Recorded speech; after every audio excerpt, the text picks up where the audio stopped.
During World War II, an unassuming group of brave young men made history by becoming the nation's first African-American Marines. These trailblazers became the centerpiece of integrating the United States Marine Corps and would go on to play a crucial role in the emerging civil rights and Black Power movements. This is the story of the Marines of Montford Point, and this is World War II in 2.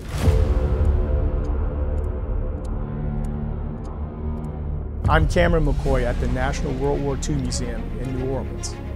Due to tradition and segregationists, the Marine Corps was the last service branch to admit draftees and volunteers who were not white. But in June 1941, President Franklin Roosevelt's Executive Order 8802 broke racial barriers, paving the way for black men to officially enlist in the Marine Corps for the first time. But joining the Marines was far from easy.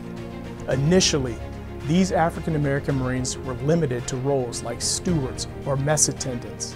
This was in large part due to widespread discrimination, reinforced by a 1925 Army War College study that wrongly claimed African-Americans were inferior and unfit for combat.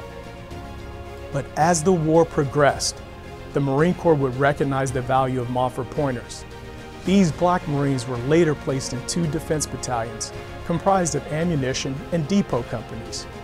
By the end of 1942, these companies were pushing back amphibious landings, defending against Japanese attacks by air, and hit-and-run raids by warships. By spring 1943, the companies participated in fierce combat on Saipan, Tinian, Guam, Peleliu, Iwo Jima, and Okinawa. But the expanded roles came at a price.